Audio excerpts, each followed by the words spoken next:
video? Are we good? Possibly. Amazing. Hey, we're doing the Still SEC early. West today. Graham and John and I are all here, ready to dig in. This is too deep to go into one, so we're going to take on the SEC West. With that, what do you guys got? Any big overarching themes we want to get into before we start doing any of the any of the teams?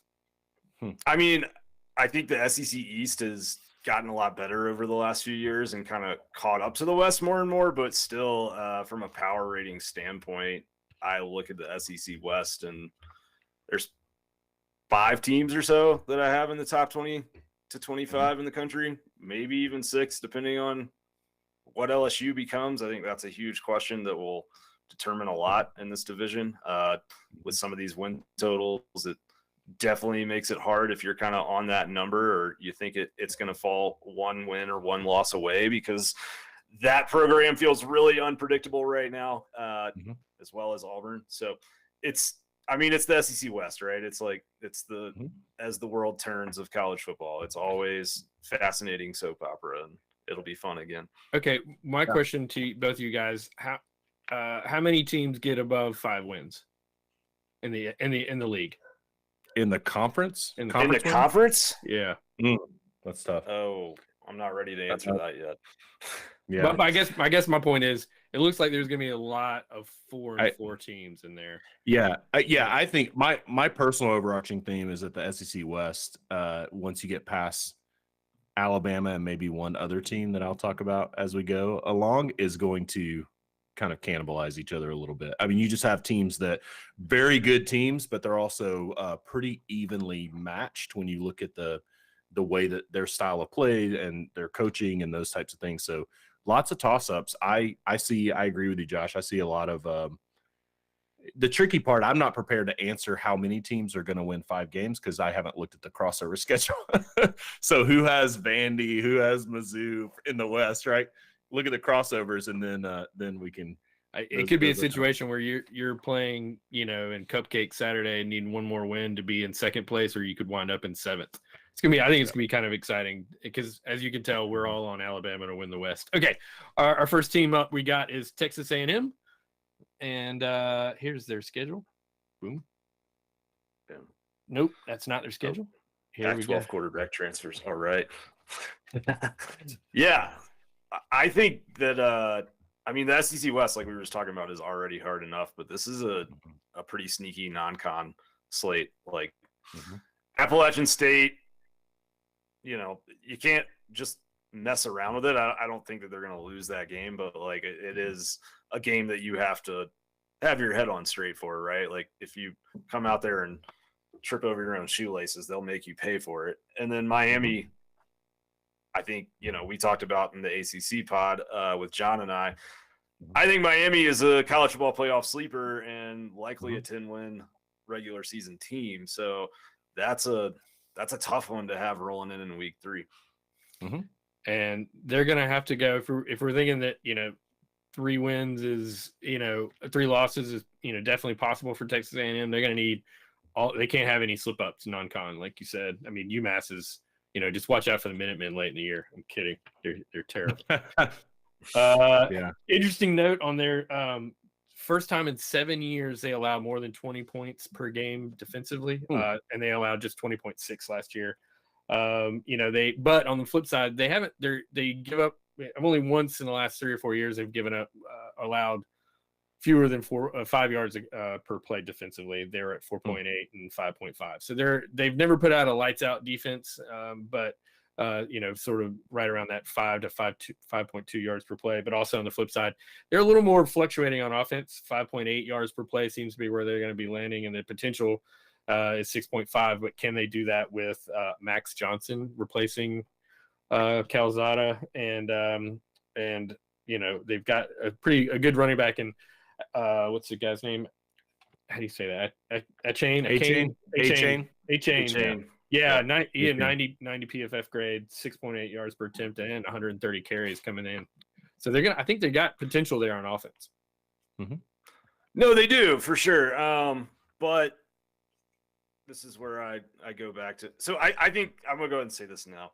not everything, but almost every like narrative that has been assigned to the Kirby Smart era Georgia Bulldogs that's been false about development and wide receivers and not wanting to pass the ball. Well, all of that actually kind of exists on the Texas A&M side of things. They have been the second to last team in passing explosiveness in the SEC since Jimbo arrived. If it wasn't for Vanderbilt, they would be last. You look last year, they were 101st in the nation at yards per attempt with 6.8. They were 88th in the nation, averaging 209 yards passing a game. They were 100th in the country with a cumulative team quarterback rating of 123. They were 93rd in the country with a 1.5 touchdown to interception ratio. And once again, with explosive pass, they were a 5.7, which was 101st in the FBS. The rushing game is better. Their rushing offense was 44th. O-line run push was good. Explosive rush, they were 7th in the country. But yeah, scoring offense, 29.3 points per game is 58th. Like they are playing a style of football that is designed to minimize talent advantages instead of maximize it. And that's my huge concern with them. And I think you also look at what happened in the NFL draft process for Texas A&M players this year. Weidemeyer was a guy who this time last year was a projected first-round pick. He runs a 5-second 40-yard dash at his pro day. He gets cut by the Buffalo Bills this weekend. There's all this talent infusion that's coming into the program, and I do trust them a lot more to make good on that defensive talent. I think DJ Durkin is a good defensive coordinator despite his flaws as a person and some of the things that happened at Maryland. The guy can coach defense, but I don't think that Jimbo has modernized his offense out of the Florida State stuff a decade ago, and they're not taking advantage of a lot of easy things that most college offenses are. We've been showing these graphs a lot. I don't know if I've even explained them, but these are the players that are returning to the roster with at least a 60 PFF grade and a minimum number of snaps, like 100, whatever drop back. So as we go through these teams, you can just see the volume of players returning with starting quality PFF grades. On that note, Graham, you're talking about some of the infusion of talent. They're starting a true freshman defensive end edge rusher, Adelaide, right? Maybe anybody got? Do we know? I don't know. He's projected to start. He's projected. Yeah, to start. I would like. I mean, looking in the secondary at some of the numbers that you shared, Josh. One thing that stood out to me was like everyone in their projected starting secondary as of right now that played for them last year has a reception percentage allowed of over 65%, which is pretty high. So I do think like guys like Denver Harris and I mean they brought in a lot of great defensive backfield players. They're going to want to get those guys into action at least by that Miami game, hopefully, because I think if they don't, Tyler Van Dyke might make them have a very long day. And I think that's the big thing with A&M is like if they get into a game where it's kind of a shootout situation, can they keep up? Mm-hmm. Yeah. And I think, you're right, Graham. I think I was listening to Josh Pate, shout out Josh Pate, who was talking about Jimbo Fisher's offense, right? And he was talking about the lack of motion, like the lack of simple things that you can do to stretch a defense, to disguise something, to get someone out of place. I think where that's going to be a big issue is that Texas A&M does have a lot of youth on their offensive line this year. So there's a lot of, there's a redshirt freshman that could potentially start in Trey Zunn. There's a redshirt sophomore, but he's a transfer in. There's a true sophomore, another true sophomore. I mean, you're in a situation where you're going to have a potential mixed bag of youth on the offensive line, coupled with, just the challenge of actually showing SEC defenses something that they haven't seen or disguising something. And when you put that together, I think you're going to have some teams in the SEC that have enough talent on defense where they're going to be able to put pressure on the quarterback. And you're also in a situation where, Max Johnson and Haynes King are both good quarterbacks, in my opinion, but neither one of them has shown you, what really happens when they get put in a pressure situation against a team where they have to actually go and win the game outside of, and I know Max Johnson did that think it was the Florida game, maybe. But yeah, or against Texas A&M last year, you let a there you go, yeah. But I think those offenses, it's just going to be interesting to see if they have enough in the barrel, and I think at 8.5 win total, I mean, my personal opinion is Jimbo Fisher is an 8-4 coach. Like he is. And I'm just going to keep saying that. I think Jimbo Fisher is an 8-4 coach. He finds a way to lose 4 games. He's like Jeff Fisher in the NFL, where he always found a way to go 500 with the Rams. Yeah. And you have some sneaky games, right? Like they have to go to South Carolina when South Carolina is coming off a bye week after Texas A&M has played Alabama. You have like situations like that on their schedule where They do have a bye though before that South Carolina. Yeah, I know. All right, I got something on this schedule before, but I'm gonna cut you off here because that Arkansas game is in Dallas, neutral site game. Then they go on the road, 3 straight games with a bye in there at Mississippi State, Alabama, South Carolina. So they don't play. They play the September 17th and then don't play at home again until October 29th. Yeah. So they only have 2 division games at home because that Arkansas game in Dallas counts as a home game for them. So they're really traveling for 4 of their 6 SEC West games, which I think is a tough thing. And if you're talking about, buying a ticket on this over or this under, I mean, that's kind of one of those. That's just those things you want to factor in there. So I mean, 8-4, I think would be is expected. But going through the schedule, okay, so we got them 2-0 going into Miami. Anybody taking Miami to 2 yes. beat? Okay, all right. So Yes. I think it's 2-1 Arkansas. I mean, I think Arkansas's starting 22 is better than Texas A&M's. I think they're going to lose to Arkansas. I'll just say that. Yeah, so I think that like if that game was in November, it might favor A&M a little bit more. But for right now in this moment, I would pick Arkansas. All right, so and they lost Mississippi State last year, right? Yeah. So if we've got them 2-2 likely going into that game, you're gonna have them 3 losses. I mean, yeah, that could be 7-5. In fact, Harry in our chat has got them 7-5, 8-4, just like you. So I've got them 7-5. Or I mean, like I think the over under win total that I have for Vegas, and this could have moved, it was 8.5, and it's juiced. It's juiced heavily -150 to the over, +130 to the under.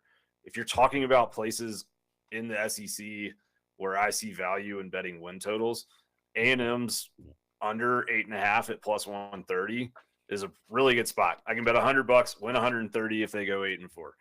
And I think that's like, I think there's a ton of talent there. I just think it's going to be another year before all that clicks into place. Agree. I think Texas A&M, they have 11 returning starters, and I don't think that nucleus. They do have a lot of talent, but you get in that stretch, right? Josh was just mentioning it with the schedule, but you get in these stretches where you're going to Mississippi State, to Alabama. Even though you have a bye week, you're going to South Carolina. You just get in these stretches in the SEC, and that's where youth really, no matter how talented you are, that's where youth starts getting exposed in those kinds of stretches. So I have them going 8-4. I think a sneaky game for them is going to be at Auburn late in the year. I don't think Auburn's going to be very good personally, but I do think, Auburn, you get later in the year with Auburn and crazy stuff starts happening like we saw last year in the Iron Bowl. So that's another game that I could see at Auburn in late November being an issue. We got Kirby Visor just jumped in the chat. Solid. I like it. Yeah. Okay. With that, that's a consensus under on the 8.5 from Dog Central. Okay. You talked about Arkansas. You want to go to Arkansas next? Yeah. Okay. Let's do it. Bringing up their schedule. Hopefully, there we go. Look at that. Hey, this is Phil Steele's number 4 toughest schedule in the country. That's opening game Cincinnati. That's gonna be a good game. They return. KJ Jefferson, one of the 3 returning starters in the West, and this Raheem Sanders kid is probably going to be pretty good. And let me see. They got all kinds of stuff on this guy. They do face some tough defenses. The number 5 D-line unit, according to Phil Steele, and also Cincinnati is the number 5 linebacker unit, according to Phil Steele. So the short pass is going to be challenged by that Cincinnati linebacker core, which doesn't return a lot, but some of their linebackers are coming back. So sneaky game there. And our friend, I got to shout, Matt Landers. Matt Landers is coming in on the transfer portal after Landers, 20. Latavius Brini. Yeah, Latavius Brini. Yeah. Matt Landers averaged 25 yards a catch at Toledo last year. Yep, he did. Yeah. I think for Arkansas, you look big picture, kind of where the program is at. Last year, they had that 9-4 season, had a really nice win over Penn State in the bowl game. They played Alabama really tough in Tuscaloosa. If they had kind of maybe just been willing to come out of that drop 8 defense that they run, and that's very effective for them most of the time, and actually put some pressure on Bryce Young, they probably could have won that game. They scored 37 points. I think KJ Jefferson is really good. I think he is one of the most fun players to watch in all of college football. My concern, though, is everything in that offense last year ran through Treylon Burks, and they did so much creative stuff. Kendall Briles did a ton of creative stuff where, he would put a diamond set of 4 guys on one edge of the formation and put Burks one-on-one on the other side. And I think about 40% of that offense ran through Burks, if not more. So that's my big concern is Burks is gone. Like I said a moment ago, I really like their first 22. Dalton Wagner's still there. Bumper Poole is back. Latham is a good guard. Cantillon out there in the secondary is good. Yeah. I mean, there's a lot of good players on that team, but I think when you talk about sort of against the Alabamas or maybe even the LSUs, some of the teams that just have kind of that higher blue chip ratio than an Arkansas does, I think they maybe wear down a little bit in the second half. The other thing, shout out Cover 3 podcast. I did hear this note on their show. Arkansas had, I think, the third highest margin of loss in their SEC losses last year. So they averaged about a 15-point deficit when they lost games. And if you look at the other teams, were kind of in that neighborhood, they were more 6 and 6, 7 and 5 teams. I think Arkansas had some good luck going 9-4 last year, I guess is what I'm and trying to say. one of their losses was 37-0 though. So that is true. I mean, that'll adjust, that'll affect your average. I just think the schedule is tough, man. Starting out Cincinnati and South Carolina is a little bit of a bear. I think the challenge is going to be, I personally, I think they're going to start off 4-0. I just mentioned that I think they're going to beat Texas A&M, but then you have Alabama. I think they're going to be 4-0. Alabama coming into Fayetteville, and I think that's going to be personally, I think it's going to be a real wake-up call to Arkansas, right? I think Alabama is probably going to beat them pretty badly.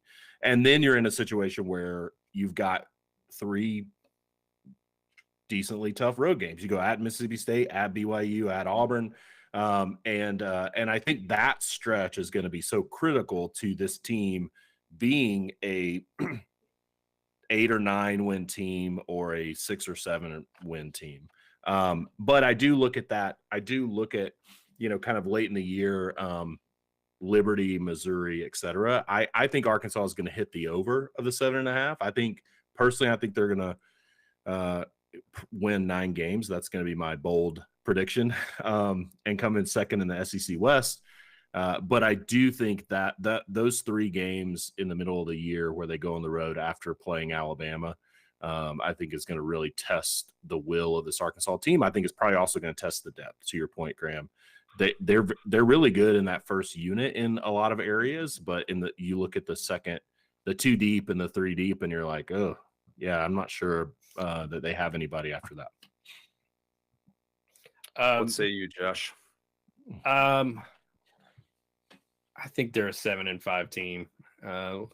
You talked about their margin of defeats being one of the worst in the league and in the country. That shows off in that defensive explosiveness. They allowed less than 40% defensive success rate, but their defensive explosiveness was pretty high. So it tells me you're giving up a lot of big plays, and I think there's some teams that may be able to take advantage of that. That BYU game is interesting. It's right before their bye. after a couple tough. That's a game you can overlook as a team. Going on the road. It doesn't count in your conference standings. It could be that's a make or break for an over under there, and that's a tough road game when you're also got to bye, and then you've got going to Auburn after that. Yeah. So I mean, I just think they're gonna it's just one of these teams. They're gonna beat somebody they shouldn't, and they're gonna lose somebody they shouldn't. So I think the Makes 7-5. One name we didn't talk about was the Hazelwood kid that transferred in out of Oklahoma. So he's definitely he's no Treylon Burks, but he has elite talent. But can he live up to it? Yeah, that's a huge question. I think if he can, then that definitely raises my ceiling for Arkansas pretty considerably. But still, even with Treylon Burks last year, their passing offense was 86th in the nation at 214 yards a game. The other thing that I kind of worry about KJ Jefferson is a mobile quarterback, and they can do some nice things with the running game to kind of keep defenses off balance. But he was sacked on 10% of his attempts last year, 108th in the country. That's a lot. That's a quarterback stat. It is. But and that's what I'm saying. You can replace your offensive line, but if your guy holds on the ball too long, he's going to agree. Right. Yeah. And I think we all trust Sam Pittman's ability to get the offensive line in a decent place, but but Kendall Browse and Sam Pittman's ability to get KJ Jefferson to let go of the ball is very different. On that offensive line, Ricky Stromberg's a name you want to know. He's one of all SEC preseason kind of kid. I think he's top 10 on the draft boards for NFL eligible centers is coming this year. Yeah, he's a good player. I'm going under here on this one. I think, I don't know. It's tough. I think Arkansas can win any game on their schedule. I also feel like they can lose any game on their schedule. And I think Jeff Long, this is some leftover Jeff Long kind of bullshit with the schedule here. At BYU, week 7 of the season, right in the middle of your SEC schedule. That's tough, man. Going from a game in Starkville, come home from that, and then fly out to Utah and play at 5,000 feet above sea level. That takes a lot out of you. And I think that Cincinnati game is losable for them. I think South Carolina is losable. I think they will beat Texas A&M, but it is certainly losable. Even Liberty, if things go wrong, could be losable, right? I doubt it, but it could be. So there's really only one guaranteed 100% in the bank win on this schedule, and that's Missouri State. And I think that is tough for them. So I'm going to go 7-5 Arkansas, but I think they'll be the nastiest 7-5 team in the country. All right, when the chat likes you over here. When Arkansas over, here's what I'm going to say: when Arkansas Twitter finds this episode, please know I'm the only John Tweet Sports is the only one that took the over. I still said y'all would beat Texas A&M, right? Yeah, those people are crazy. All right. You want to go dumpster diving? Go to the plains. I do. I love trash football. What do you got on Auburn? Man, I don't think they're predictable at all, first of all. But they did start last season 6-2, right? And I think that they blew a 28-3 lead to Mississippi State. They blew a 14-0 lead to South Carolina. They blew a 10-0 lead with 9 minutes left to Alabama. They allowed 17 unanswered points to Texas A&M in that loss. This is a team that could have won 10 games last year very easily. I don't think they're going to be as bad as everybody else does. I kind of secretly liked what Zach Calzada was doing at the end of last year at Texas A&M, and I think that Brian Harsin is going to simplify things for him quite a bit. He's not going to go to the line with a dozen checks that he's got to remember. They're just going to let him go out there and read things and play football. Between him and TJ Finley, I think they find a quarterback that's productive. And I think Tank Bigsby and the tight ends, they can run some offense through. I think the offensive line is a big question. But I kind of think that it's going to maybe work out for him. Yeah, they're gonna have to win a lot of games holding teams under 25 points. I feel like. See, I don't know if that's necessarily So- the case. Yeah, I mean, I think so. They returned their top 3 wide receivers from last year. They have Tank Bigsby and Jarquez Hunter, right? I mean, they got skill players. If you have a quarterback that's decently competent, you'll be able to score on some of these teams. Not, I would say not most of these teams, but the other thing is they get 5 games at home. I don't know. Is there another team in the country that opens their season with 5 straight games? At home. Or I mean, it might be, but like it does yeah. a huge favor for that team. I mean, it's huge because if you look at LSU and Auburn being kind of a push game, by the time you get to week 5, that's at Jordan Hare Stadium. They haven't, Auburn hasn't gotten on a plane or a bus or slept in a hotel or anything by that time, and they're also starting with Mercer and San Jose State to tune up a quarterback and to tune up skill players. My question is they've lost their leading 2 or 3 tacklers from last year. They're replacing a lot on defense, and to Josh's point, I don't think Auburn's going to score a ton of points. I think they're going to be competent enough where they'll be able to score, but I do think there's going to be situations where last year you had a defense like the Alabama game, for example, that could figure out a way to bow their back and get some stops. And this year, is Auburn going to be able to do that? I personally, I don't know. So 6.5 for me is tough because I could see this team being another 7-5, 8-4 team very easily. I could also see them being a 6-6 or a 5-7 team very easily. They got Derek Hall off the edge, who's who's SEC, very good SEC elite. It looks like they brought in Jason Jones, an Oregon transfer, to help out on that defensive front. They got Colby Wooden too is really good on the defensive front too. According to Phil Steele, it's the hardest schedule in the country. So they got that going for them. I don't like this team at all. I just think, I mean, that's when I knew I hated Auburn, to quote a dear friend of mine. Gosh, are you saying you don't care for Auburn? Is that what I'm hearing? I like trucks. I like trucks. No, I mean, I think they're going to completely collapse and possibly be 7th in the West.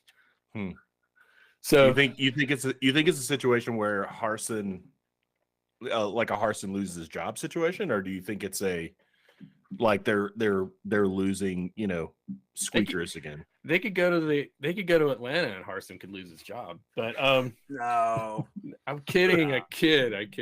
That coup failed, and I think that's my big thing with them is like the people that are left want to be there at this point. And so I think they are going to kind of rally around this whole situation in a bit of an unexpected way.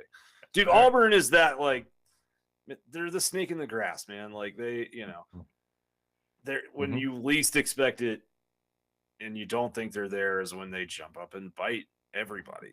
So there is a little bit of that like history that I'm looking at here where, I think they're like, I think they're probably going to start the season and I think they'll be 4-1 when they get to that Georgia game. I don't know if it's LSU or Penn State who they'll lose to, but I think they'll win one of those games.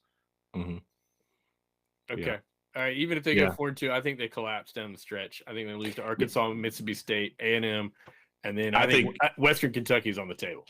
I think Kentucky could end the Harsin era. Yeah. I think Zach Evans is gonna do some damage to the Arkansas defense at that Ole Miss game too. So yeah, for me, if I'm placing a bet, I'm going 6-6 or worse for this team personally. Yeah. Oh man, I don't know what they're going to be. I think so much of this is where are they psychologically when they get to November, right? Like, are they, is Harsin a sitting duck and everyone's kind of just given up and the stands are empty, or are they, 6-2 and people are, still interested? They haven't gone over 6 yards per play on offense since 2017. They just don't, and I don't see the skill set there to really get elite, and I think that defense is pretty pedestrian.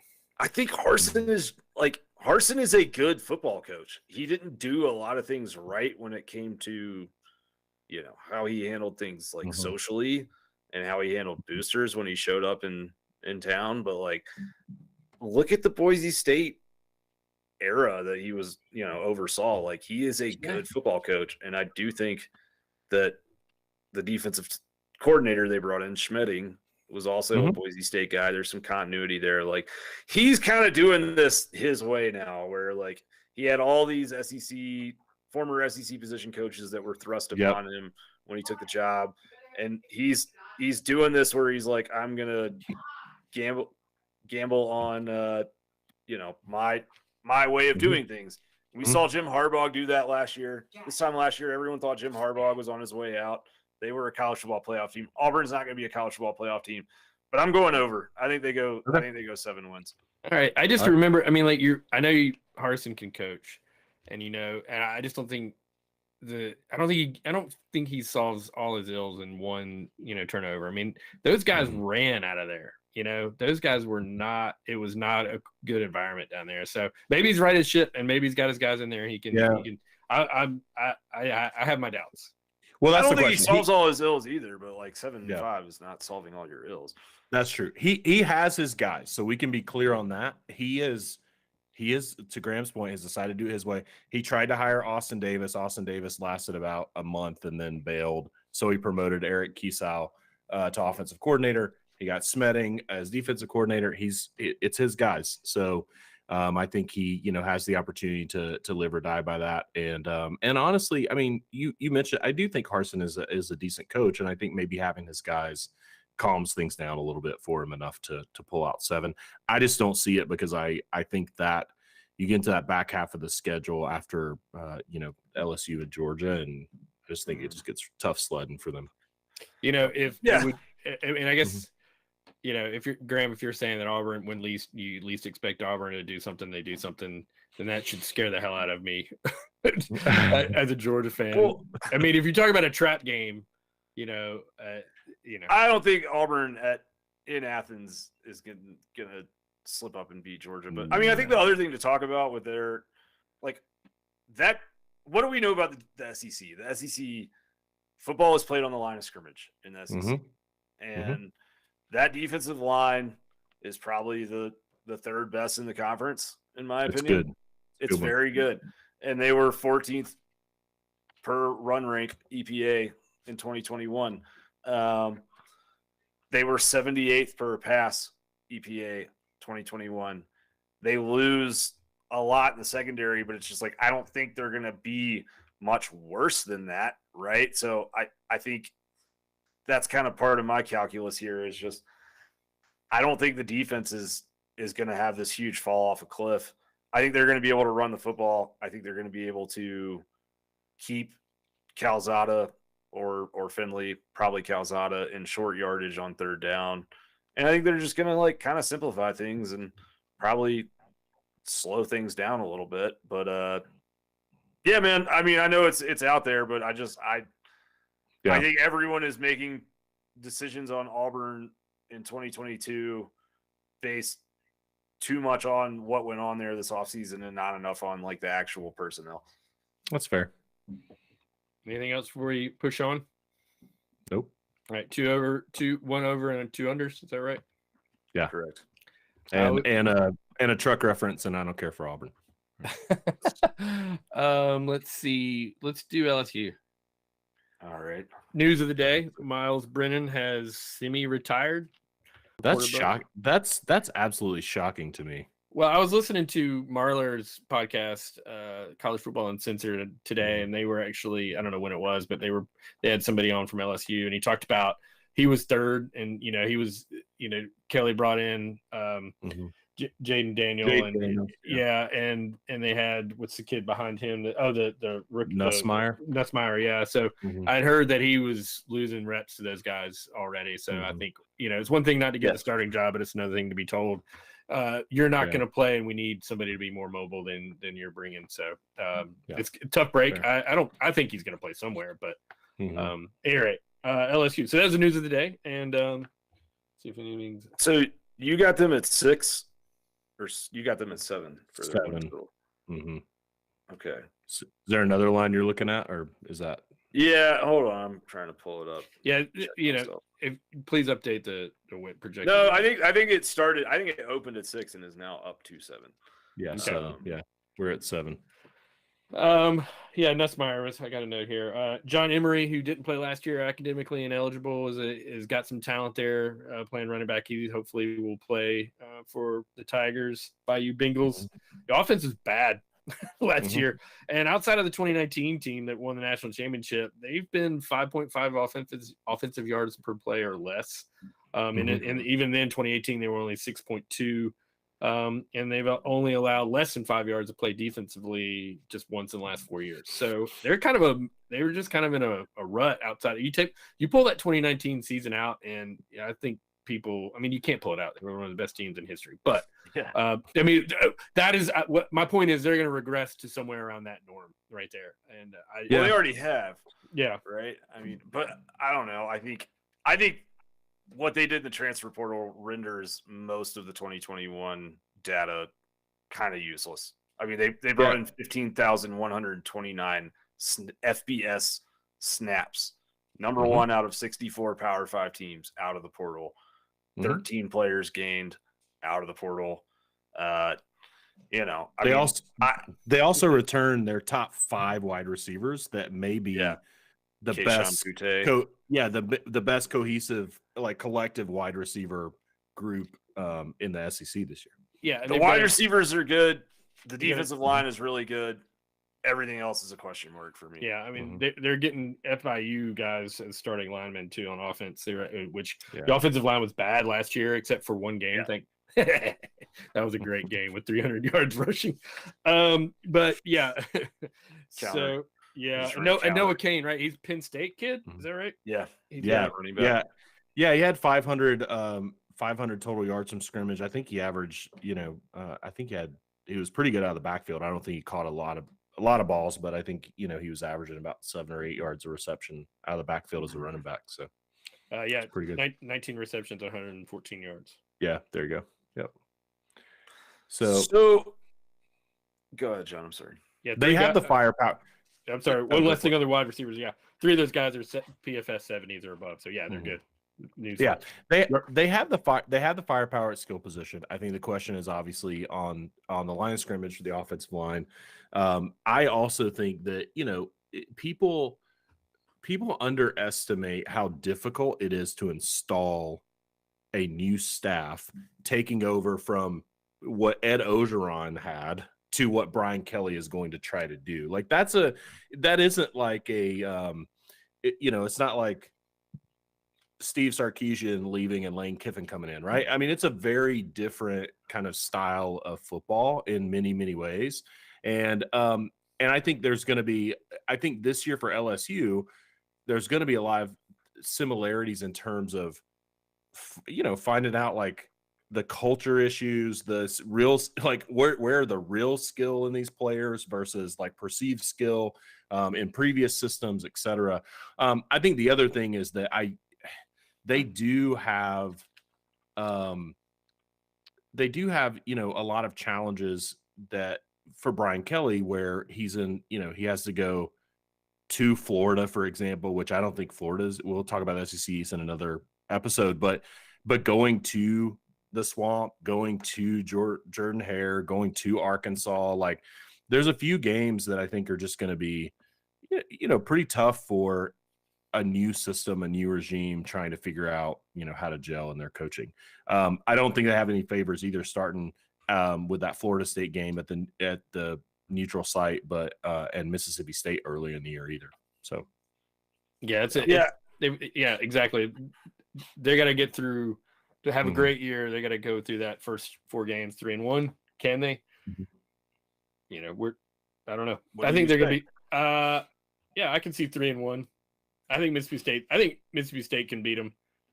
But they do get it at home. It could be a night game. I think Mississippi State will beat them.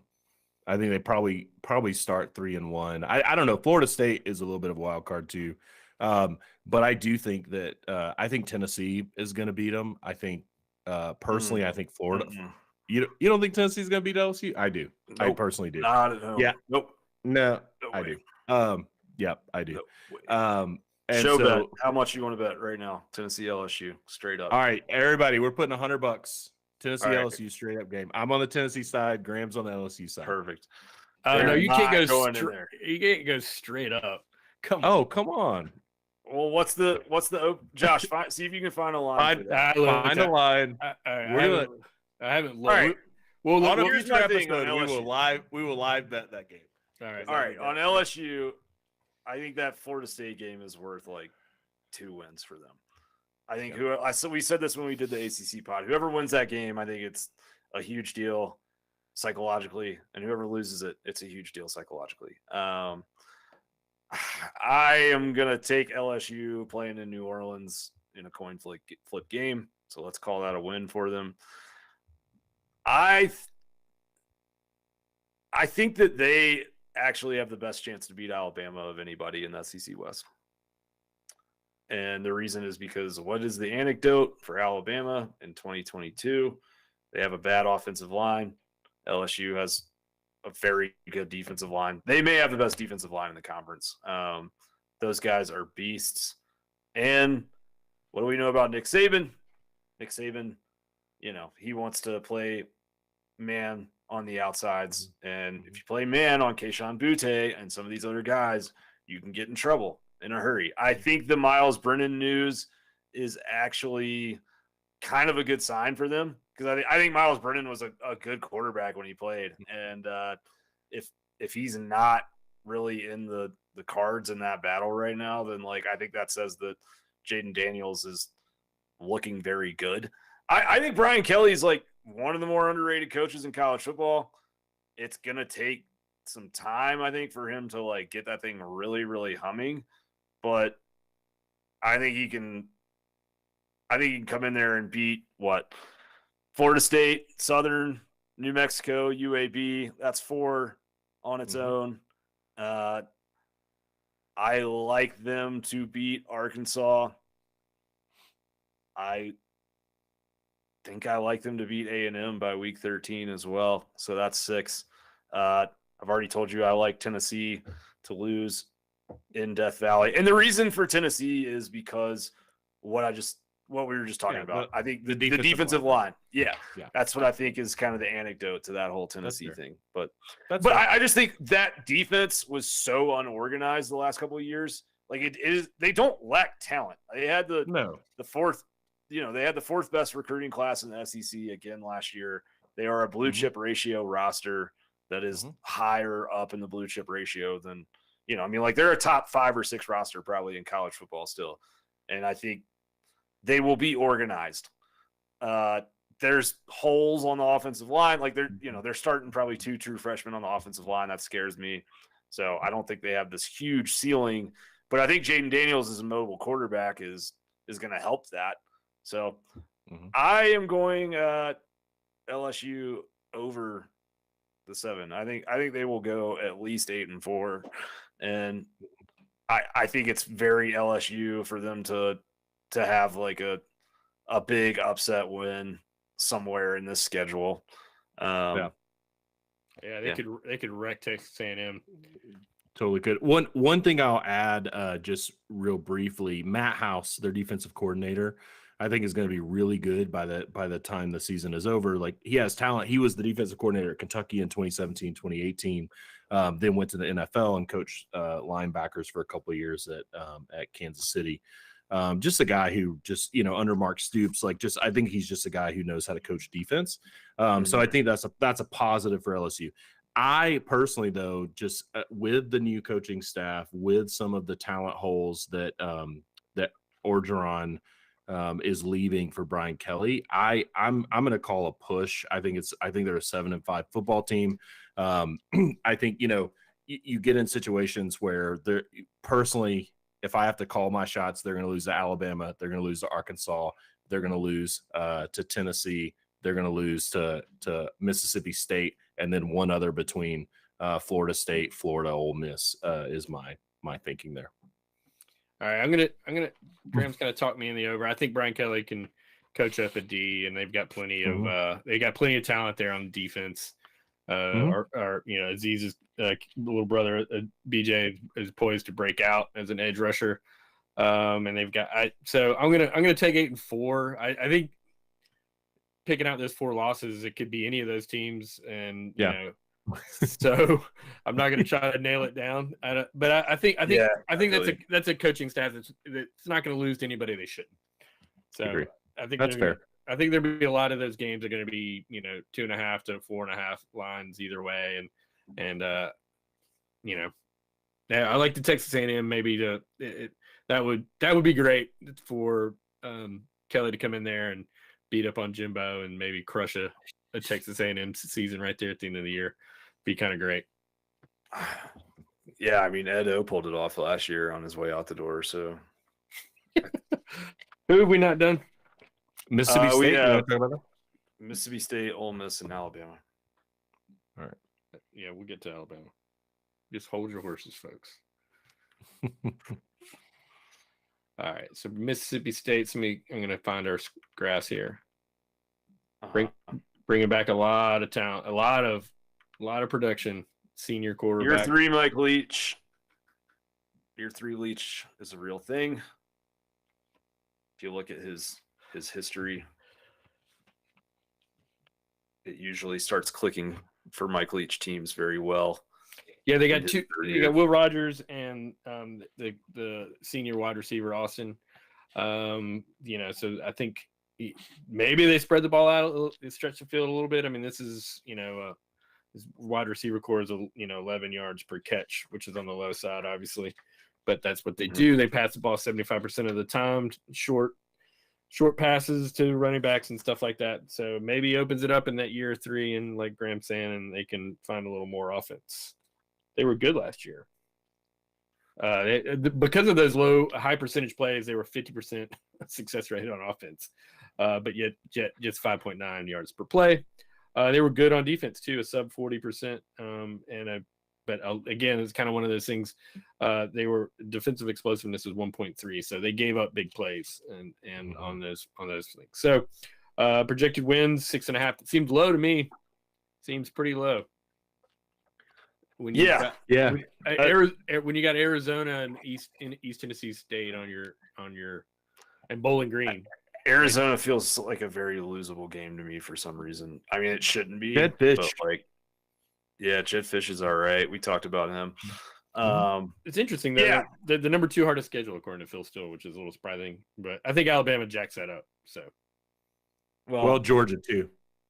Yeah, Georgia and Bama. Yeah, stuff. Yeah. I really struggle with what to do with Mississippi State just because I don't know. I mean, I think on a per play basis, they were really good last year, and they had some special teams blunders that cost them some games that they really should have won. I think they were the 4th best team in the SEC West last year, and I think they could be again this year. So many of these games to me are kind of like coin flip type of scenarios. I do think that they are kind of underrated at being able to they can go hurry up and do that whole thing, but we saw them when they played Georgia in 2020 in his first year there. They had an 11.5 minute drive in that game, and they can do that with the air raid. I think you look at their kind of season last year. They weren't very good on defense, and they continue to play this kind of 3-3-5 thing. And I guess I think they have to get better because they have the 5th most returning defensive production in all of Power 5.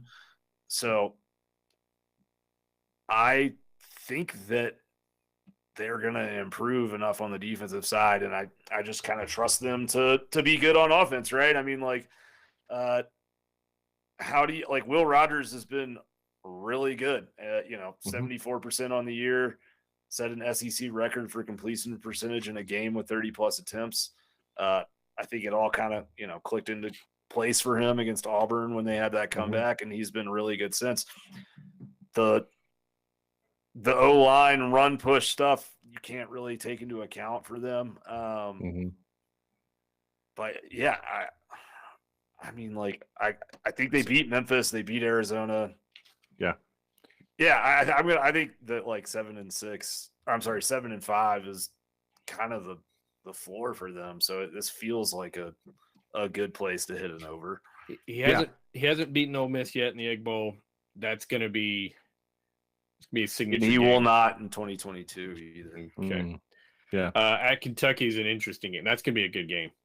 Yeah.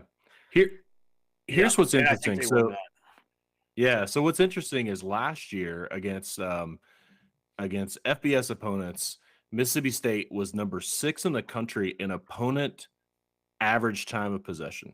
So they were a top 10. So essentially they found a way to hold on to the ball, to sustain drives. Their challenge is turning that into points, right?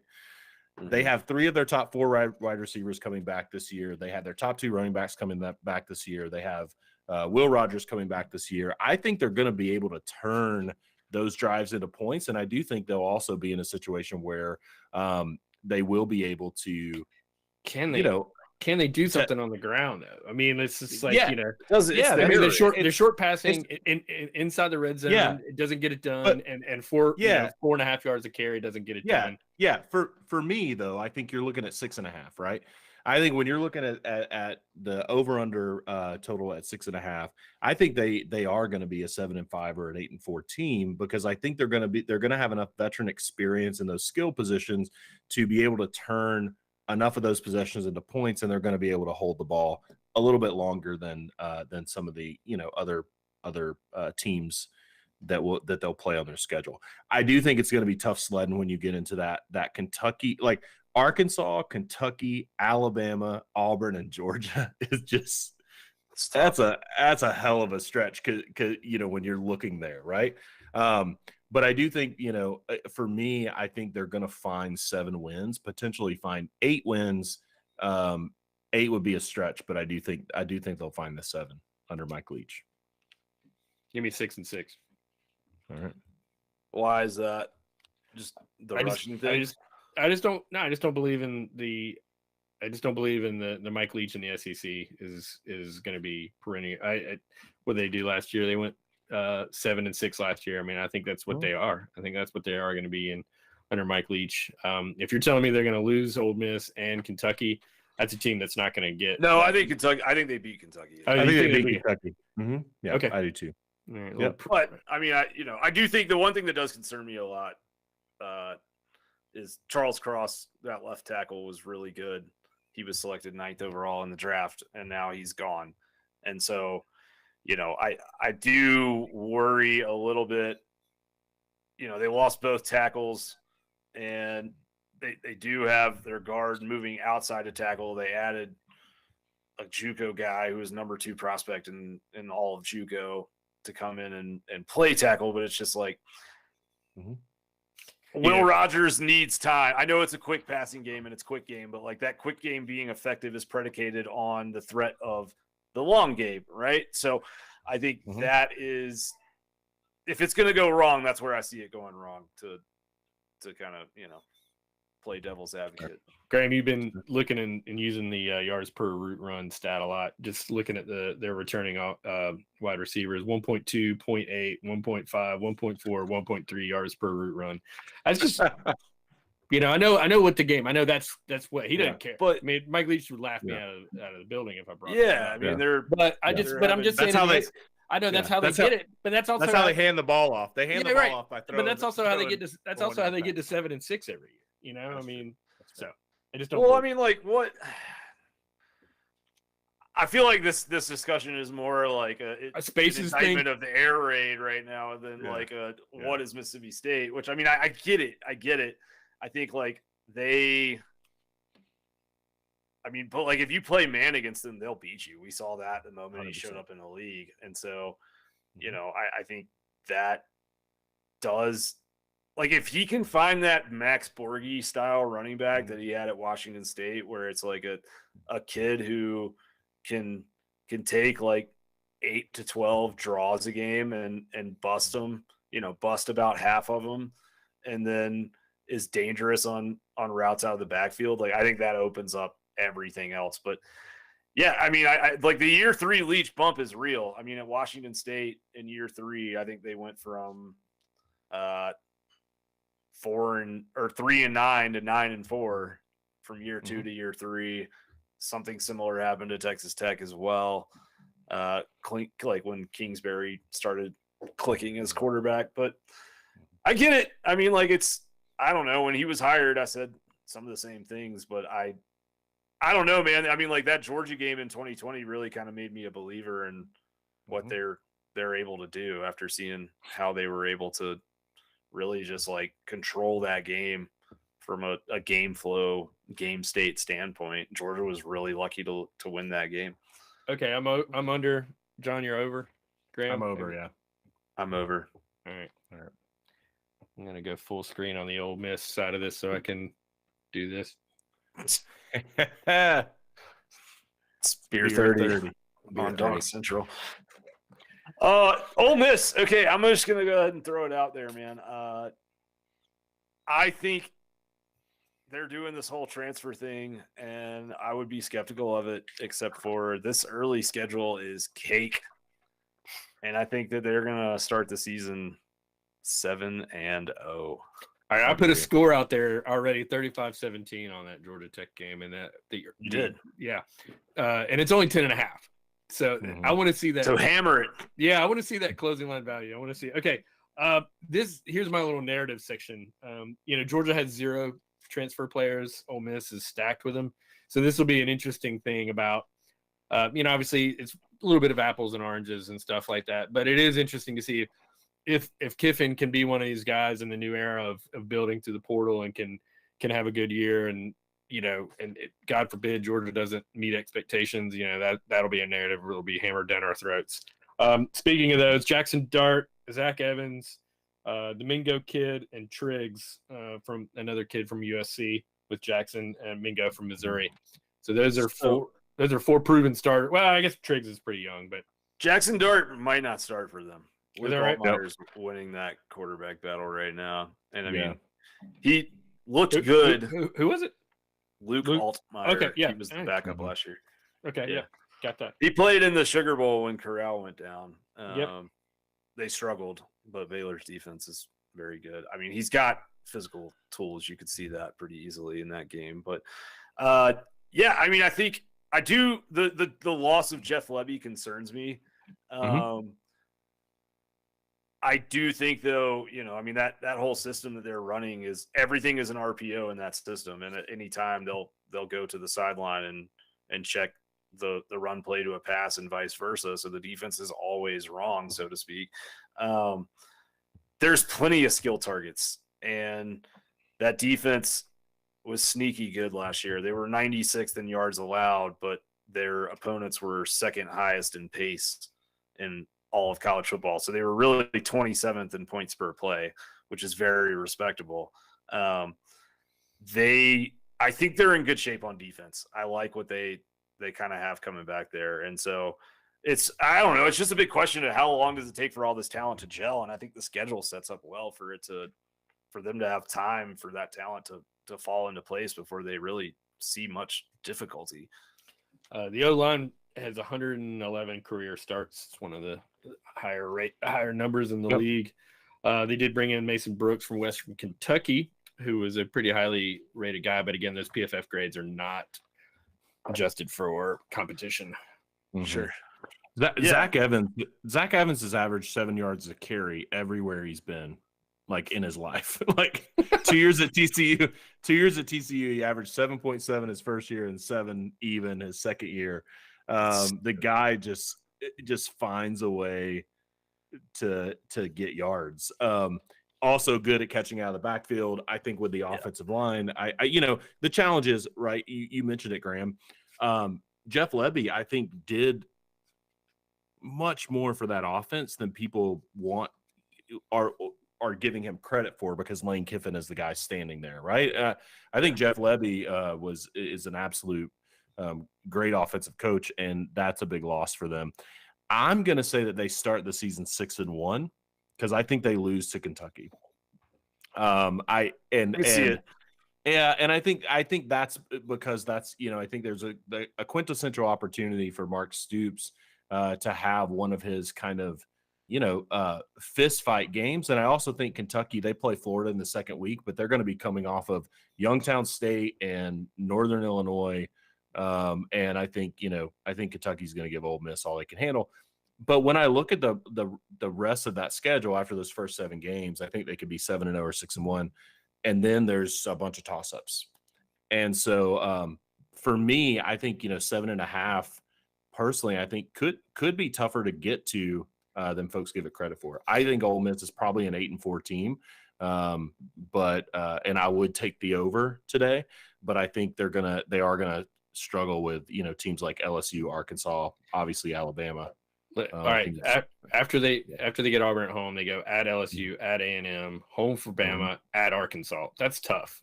They do get a bye before going to Alabama, but what good is that? What?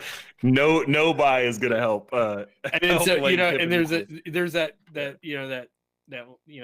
stat. They get Alabama at home. At least. They get Alabama at home, but there's that stat where after you play Alabama the next week, you're flat, you suck, and they got to go to Arkansas for that. It's a good point. It's a very good point. Yeah, I mean, I think the non-con is cake. They're not losing to Troy, Central Arkansas, or Tulsa, or I think, Georgia Tech. For them to meet expectations, they got to go. They got to go to at LSU undefeated. I think so. I think a Kentucky loss at home would be. I don't think they have. Yeah, I think just because of that back into that schedule's just. I think my thing with Kentucky, we'll get into it, but I think there's a big regression coming for Kentucky. And as much as I love Mark Stoops and everything he's doing there, I just don't know if they can score enough points to keep up with Ole Miss in that game. Maybe I'm wrong. Could be wrong.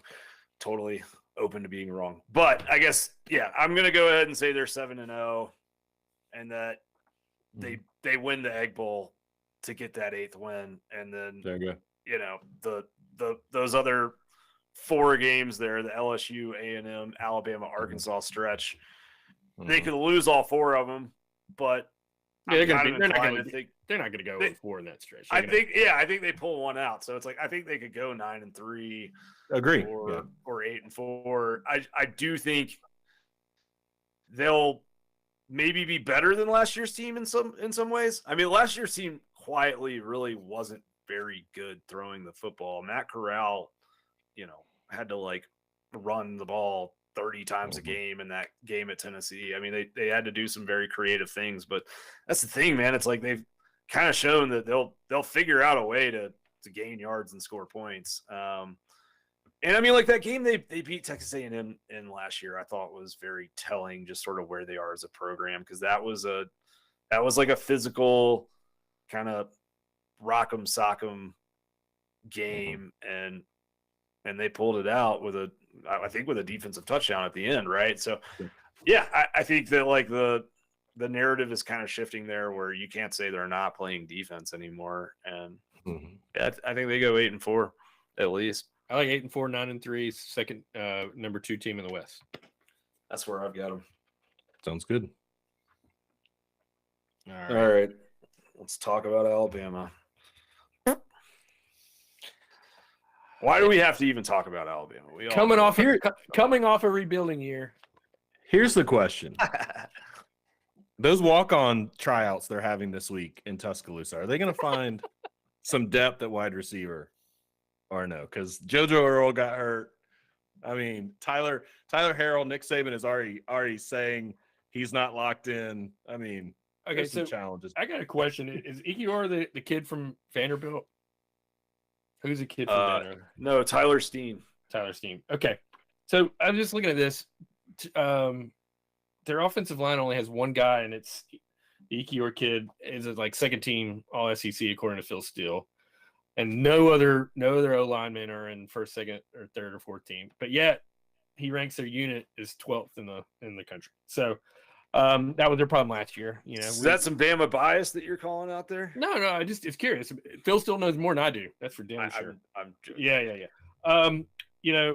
They're dependent. They get Gibbs and Burton, who are going to be some of their go-to guys, bringing in, rebuilding through the portal yet again. So Alabama's top wide receiver is built by Georgia, so that's a positive for Alabama, an absolute positive.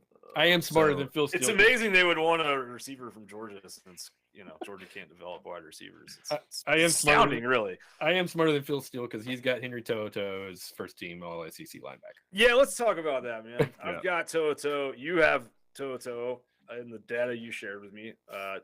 His PFF coverage grade is 51.1, which is gross. 7.8 yards per a target. Gave up 42 catches on 50 targets, which means he allowed a catch on 84% of his targets. And anyone with pass catching tight ends or running backs, your linebackers are going to be 60, 65 plus. But yeah, he was not good. He's been a liability for years, going back to Tennessee. And I think you can't just ignore that when you're talking about modern college football and how spread offenses attack defenses. Like, if you can't cover an angle route, that's a big problem. And I don't think he can. And the secondary is going to be filthy. So they're going to be attacking those intermediate routes. I don't think they're going to be that good. Mm. I think fired. Here's my thing. Well, okay. And the popcorn. The secondary, I don't know. Saban said this week that Eli Ricks hasn't figured out the defense yet. I mean, talent-wise, he's a stud. But Kool-Aid McKinstry, Jordan Battle, Eli Ricks, Brian Branch. Jordan Battle is a liability in coverage. Here's the challenge too, right? So you have to separate what Nick Saban is saying right now at camp that he's using to challenge his guys with historically what's really happening.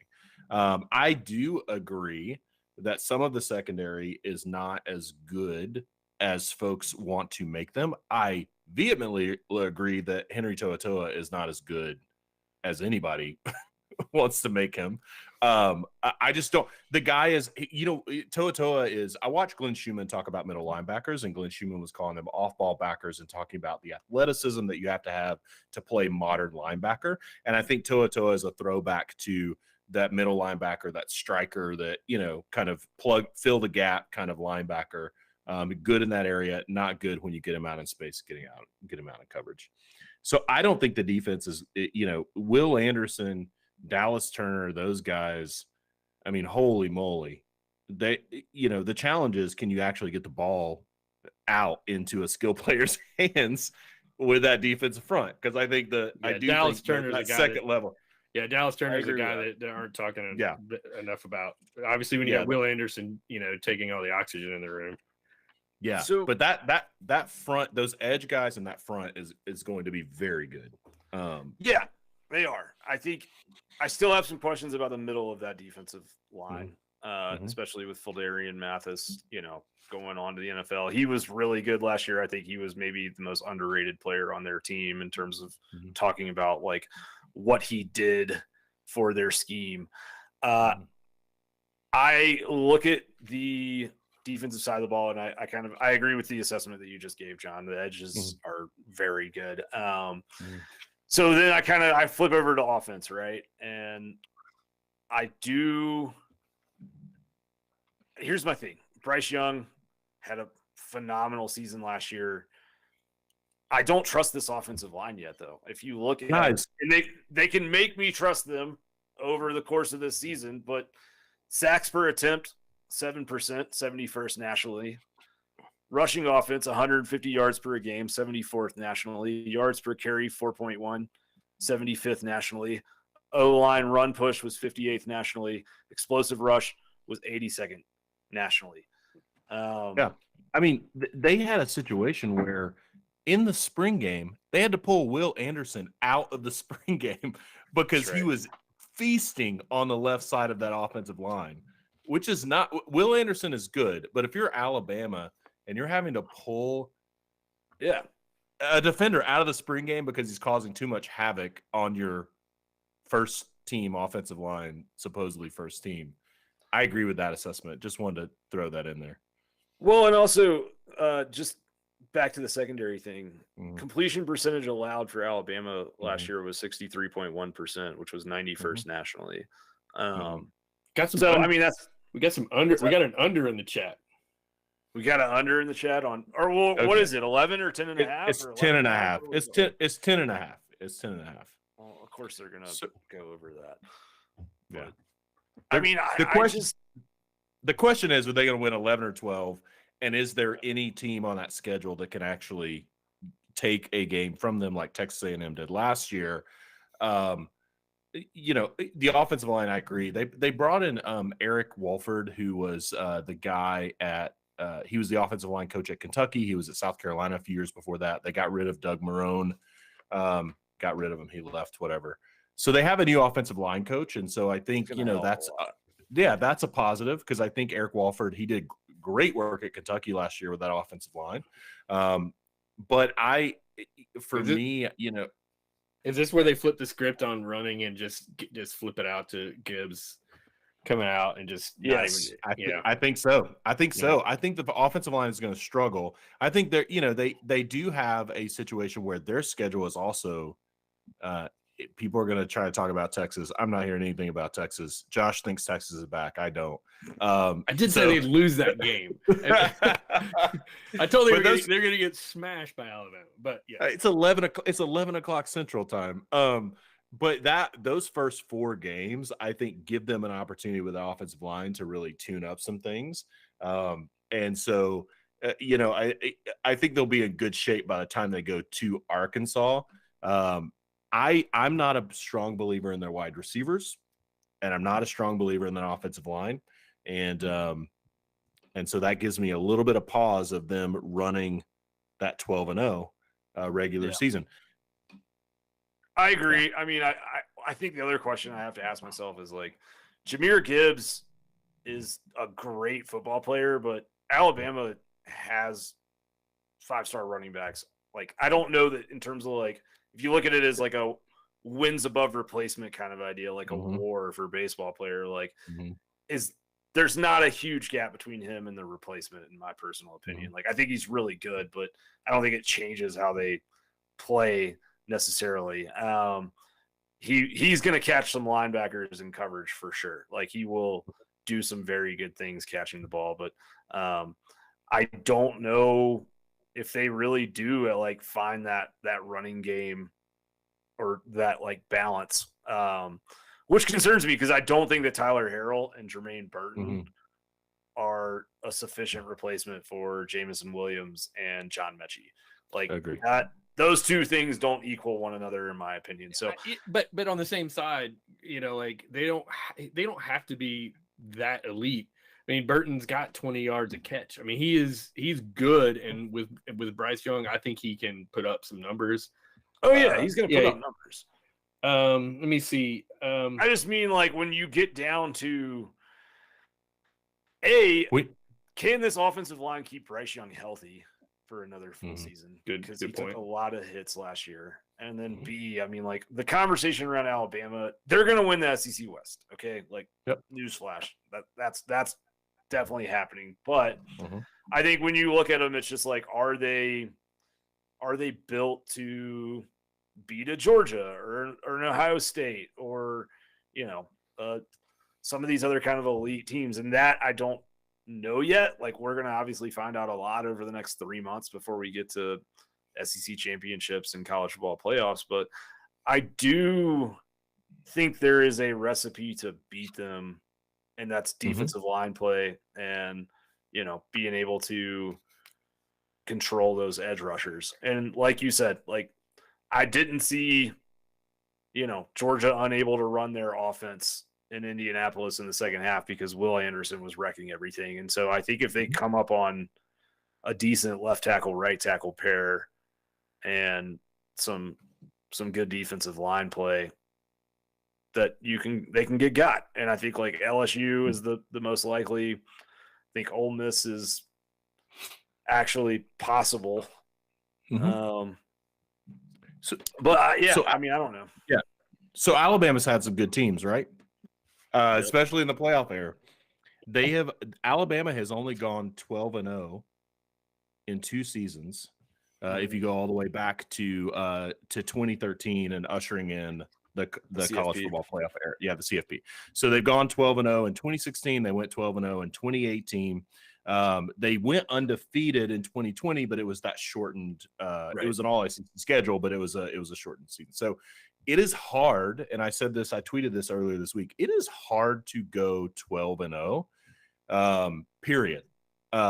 And we'll talk about this in the SEC in our SEC preview, because Georgia is trying to go 12-0 in the regular season back-to-back, which has only been done by Clemson, and it was done 2013, 2014 Florida State. That's it.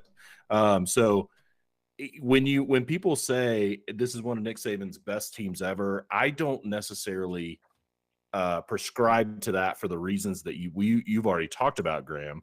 You add into they've only gone 12-0, and I say only, right? I mean, it's like to do that ever is amazing. To do it twice, but they've only done it twice in the last 8 seasons, and so I don't think it's as a given that they're going to run this table as most people think. I do think they're going to win 11. I think the over/under is 10.5. I think they're going to win 11, but I won't be shocked if they drop one. Chat seems to be looking at that early matchup at Arkansas as a potential loss. I think Ole Miss gets a bye before that game, and they got to go on the road. Yeah, So and you, Graham, you're saying LSU might be the team that beats them. So if you're telling me, but there are 3 potential teams that can beat them, I think I'm taking the over for the record. I think they go undefeated. But if you're telling me I got to pick one for them to drop, Ole Miss seems like I've got them. Ole Miss is the second best team in the West, so I'm going to go with Ole Miss there. Yeah, and I think Texas and Tennessee can both score points on them. I just don't think they can get stops. No.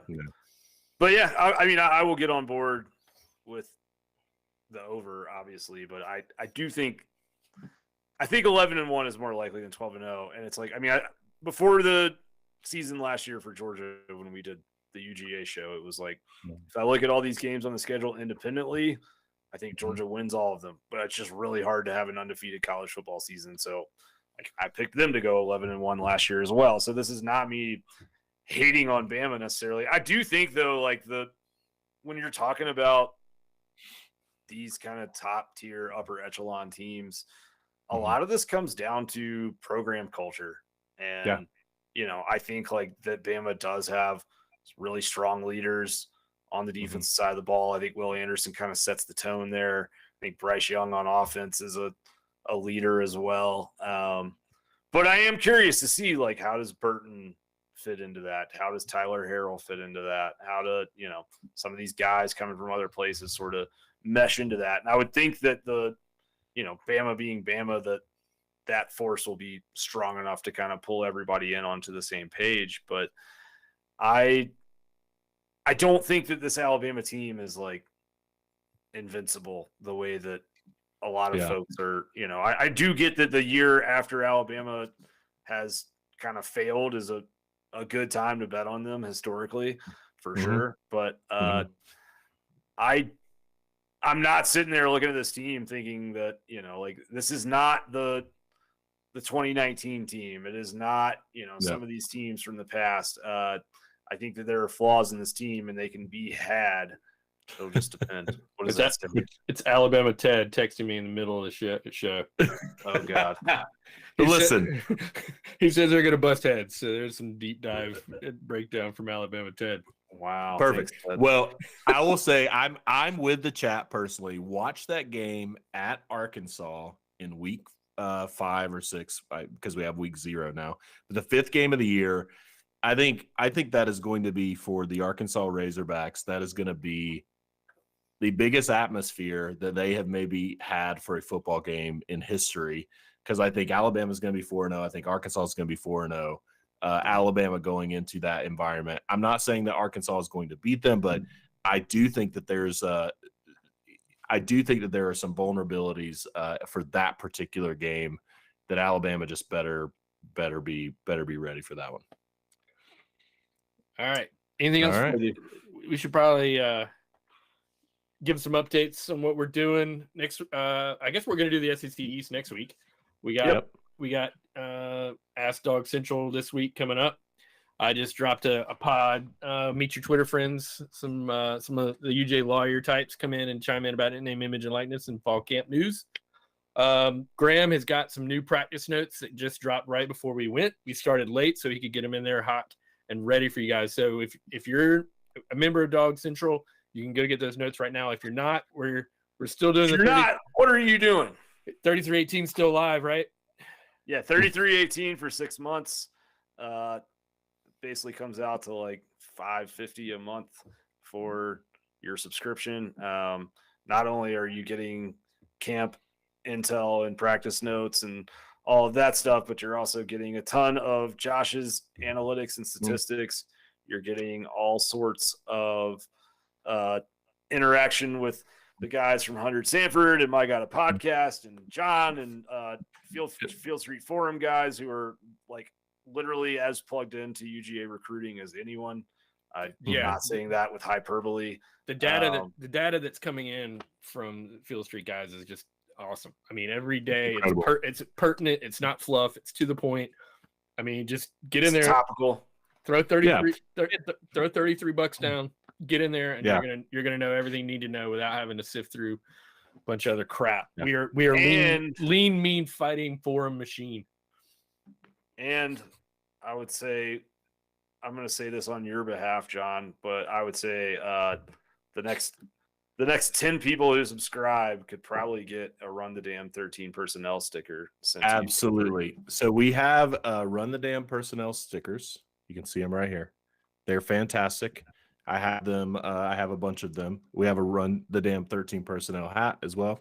But the next 10 folks that subscribe, I'll reach out via email. We'll get you free stickers. We'll figure out a way to do some giveaways with hats coming up as well. So y'all, I'm a lifelong Georgia fan. I have enjoyed following the team.